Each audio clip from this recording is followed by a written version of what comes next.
देखिए भाई, आज हम 11th क्लास की जो 11th क्लास का जो टॉपिक है आज वो फंक्शंस है। फंक्शंस आपने देखिए स्टूडेंट्स, आपने सेट्स पढ़ा पहले, उसके बाद सेट्स का ही कार्टीजन प्रोडक्ट बना, और आपने देखा कि कार्टीजन प्रोडक्ट से ही आपका रिलेशन निकला, यानी सबसेट ऑफ कार्टीजन प्रोडक्ट जो रिलेशन आ गया। तो फंक्शन भी रिलेशन है, फंक्शन जो है वो भी रिलेशन है, मगर उसके अंदर थोड़ा सा जो वो स्पेसिफिक रिलेशन जो है वो फंक्शन होता है। तो क्या है इसमें जो आपका डेफिनेशन होगा, आप लिखेंगे ए रिलेशन। डेफिनेशन में आप लिखेंगे, फिर मैं आपको सिखाऊंगा भी। डेफिनेशन में आप a relation R from a non-empty set A to a non-empty set B is said to be a function f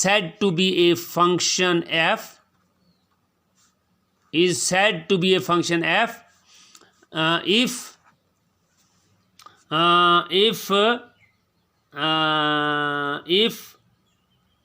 every element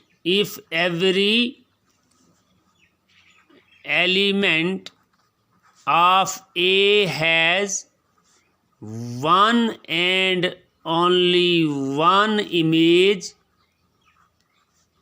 in set B, one and only one image in set B, are a relation या a function is said if are a relation is said to be a function if its no two ordered pairs have the same first element। देखिए, अगर आपका ये ए set है और ये B set है, तो ये देखिए आपका अगर सपोज ये एक्स है और ये एक्स एलिमेंट है और ये वाई एलिमेंट, या आप इसको एफ एक्स, इसको फंक्शन एफ कब बोलेंगे आप, वाई जो है वो एफ एक्स के बराबर होता है। ठीक है, आप यहाँ वन पुट करेंगे, यहाँ ए आएगा, यहाँ क्या कहते हैं आपका टू पुट करेंगे, यहाँ बी आएगा, थ्री पुट करेंगे, यहाँ सी आएगा। ठीक है, यहाँ पर देखिए आपका ऐसा भी हो सकता है, रिलेशन क्या होगा, रिलेशन ऐसा भी हो सकता है। रिलेशन अगर आप बनाएंगे, रिलेशन में आप 1A 1B 1C भी लिखते थे, ये भी आ सकता है, ये भी आपका रिलेशन हो सकता है, लेकिन फंक्शन नहीं होगा। फंक्शन में क्या होगा, फंक्शन तब होगा, फंक्शन होगा if you have 1A 1B और 1A 2B और 3C, ये आपका फंक्शन होगा।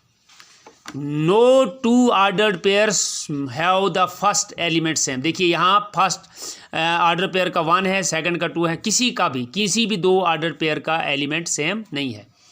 तो इसी का मतलब होता है कि every element must have one and only one image in set B. या देखिए दोबारा हम इसको पढ़ाएंगे आपको, ये ए है और ये बी है, तो ये फंक्शन है।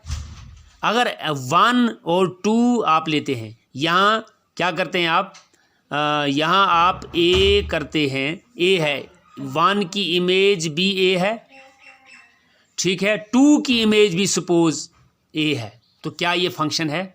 यानी एफ ऑफ 1 भी ए आता है, एफ ऑफ 2 भी ए आता है। तो क्या ये फंक्शन है? बिल्कुल है, ये फंक्शन है। एफ ऑफ 1 भी ए आएगा, एफ ऑफ 2 भी ए आएगा, बिल्कुल ये फंक्शन है। क्योंकि आप जब इसको ऑर्डर्ड पेयर में बनाएंगे क्या बनाओगे? इसको बनाओगे एफ इज इक्वल टू क्या बनाओगे? ये आएगा आपका 1a और 2a आएगा ना।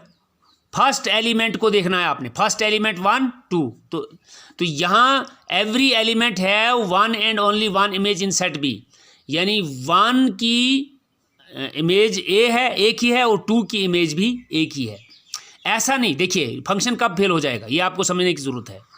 ये 1 है, 2 है, यहाँ है ए, यहाँ है बी, यहाँ है सी सपोज, या यहाँ 3 भी है। देखिए ये फंक्शन कब फेल हो जाएगा? जब आपका 1 का इमेज ए और 1 का अगेन इमेज बी बनेगा। यानी इफ़ आप ऐसा लिखेंगे कि f is equal to 1a और 1b, इस सूरत में ये फंक्शन जो है पॉसिबल नहीं है। ठीक, यहाँ दो ऑर्डर्ड पेयर जो हैं इनका फर्स्ट एलिमेंट सेम है।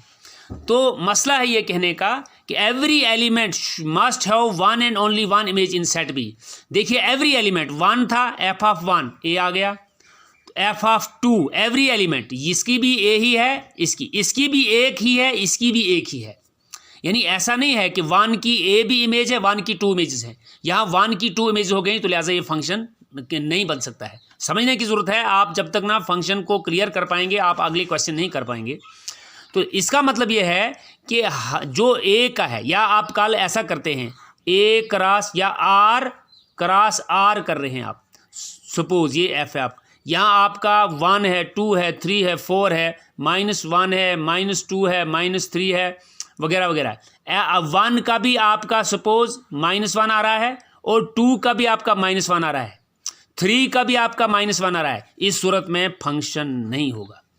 हाँ ऐसा है, उल्टा है। सपोज देखिए यही मैं लिखता हूँ 1 2 3 4, यहाँ -1 -2 -3 -4।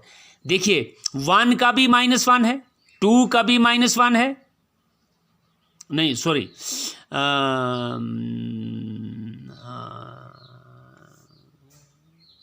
1 नहीं, ये तो ठीक है, ये ठीक है सॉरी, ये ठीक है। यानी एफ ऑफ 1 भी -1 हो गया, एफ ऑफ 2 भी -1 हो गया, एफ ऑफ 3 भी -1 हो गया। Every element has 1 and only 1 image in set B. यहाँ आर को कर रहा हूँ मैं, रियल को रियल के साथ कर रहा हूँ। तो यहाँ पर हर एक एलिमेंट की डिफरेंट मतलब एक ही इमेज है। तो ये फंक्शन है, और यहाँ पर भी ये फंक्शन बन रहा है। लेकिन ऐसा अगर है, अगर उल्टा हम ऐसा लेते हैं कि 1 की इमेज -1 है और 1 की इमेज -2 है, 1 की इमेज -3 है, यानी ऐसा है एफ ऑफ 1 -1 आ रहा है, फिर एफ ऑफ 1 -2 आ रहा है, फिर एफ ऑफ 1 -3 आ रहा है। इस सूरत में ये जो फंक्शन जो है it is not a function, it is a function. यानी दोबारा यहाँ पे समझाएंगे, थोड़ा सा और करेंगे आपको क्लियर फंक्शन क्या होता है, ये समझना जरूरी है। ये ए है, ये भी ए हो सकता है, ए क्रॉस ए भी हम किए हुए हैं, मैं बी लिखता हूँ आपके समझने के लिए। यहाँ पर ए है, बी है, सी है, डी है, यहाँ पर सपोज -1 है। देखिए अगर ए की इमेज भी -1 है, बी की इमेज भी -1 है, सी की इमेज भी -1 है, डी की इमेज भी -1 है, यानी क्या बनेगा ऑर्डर्ड पेयर बनेगा ए -1, बी -1, सी -1, डी -1। हर एक जगह यहाँ से लेकर यहाँ तक आप देख रहे हैं A B C D, no 2 ordered pair have the first element same. लिहाजा ये फंक्शन है। लेकिन यहाँ पे अब आपको बताऊंगा दोबारा, सपोज ये मेरे पास ए है, ये मेरे पास बी है, ये आ गया आपका ए बी सी डी, ये आ गया 1 2 3। अब क्या हो रहा है, ए की इमेज 1, फिर ए की इमेज 2, फिर ए की इमेज 3। तो ये जो है it is not a function, it is not a function, not a function, ये फंक्शन नहीं हो सकता है। ये आपकी रिलेशन हो सकती है लेकिन फंक्शन हो, क्यों? क्योंकि यहाँ क्या आएगा, यहाँ आएगा A1 A2 A3, ये आपके देखिए ऑर्डर्ड पेयर, दो ऑर्डर्ड पेयर को देखिए फर्स्ट एलिमेंट सेम है, लिहाजा इस सूरत में ये रिलेशन है but not a function, function नहीं हो सकता है ये। तो मेरे ख्याल में आप बात समझ गए कि हर एक एलिमेंट का क्या मतलब होता है, हर एक एलिमेंट का डिस्टिंक्ट इमेज, 1 का इमेज -1, 2 का -1, यानी every element must have 1 and only 1 image in set B. ठीक है, ये वाला गलत हो गया, अभी मैंने बताया ये वाला गलत हो गया, ये बिल्कुल ठीक है। Every element has 1 and only 1 image in set B. A has -1, B has -1, C has -1। अगर ऐसा होता 1 का इमेज, सपोज यहाँ पर सी है, 1 का इमेज भी सी आ रहा है, 2 का इमेज भी सी आ रहा है, ये इस सूरत में फंक्शन गलत हो जाएगा। ये रिलेशन बन सकता है, फंक्शन नहीं बन सकता है। तो इस तरीके से आप मेरे ख्याल में ये बात समझ गए होंगे कि क्या मतलब है इसका। A relation R from a non empty set A to a non empty set B is said to be function if every element of A has 1 and only 1 image in set B. R a relation is said to be a function if it's no two ordered pairs have the same first element. No two ordered pair have the first element same. ये मुख्तसर सी जो आपकी है function के बारे में discussion हमने की, तो आपको वही है, ये आपका फंक्शन का डोमेन होगा या आपके फंक्शन का रेंज होगा, बिल्कुल जैसे रिलेशन के अंदर था। और इसको कोडोमेन भी बोलते हैं पूरे सेट को। तो इसको 1 की इमेज यहाँ पर है और ए की प्री इमेज यहाँ पर है। ये जो डोमेन है वो प्री इमेज वाले होते हैं और ये जो कोडोमेन है या रेंज है इसको हम इमेज बोलते हैं। तो A is the image of 1, B is the image of 2, C is the image of 3, अगर ऐसा है। Where as 1 is pre image of A, 2 is pre image of B, 3 is pre image C. आप याद रखिए कि no two element of B have या of range या of codomain have the same pre images. No two elements have the same pre images, यानी किसी भी दो एलिमेंट की यहाँ सेम प्री इमेज। हाँ, अलबत्ता आपके अगर यहाँ बहुत सारे एलिमेंट्स हैं और उनकी सिर्फ एक इमेज, हर एक की एक इमेज आ रही है, हर एक की एक ही इमेज आ रही है, तो उसको हम फंक्शन बोल सकते हैं। तो इस तरीके से ये जो मैंने अभी आपको, ये आप 2-3 बार आप अच्छी तरह से इस वीडियो को सुनिए, देखिए और इस पे आप एक्सरसाइज कीजिए, तो आप तब जाकर इसको समझ पाएंगे कि फंक्शन और रिलेशन के अंदर क्या फ़र्क है। मुझे पूरी उम्मीद है कि आप इसको अच्छी तरह से करेंगे और ये आपका क्लियर हो जाएगा।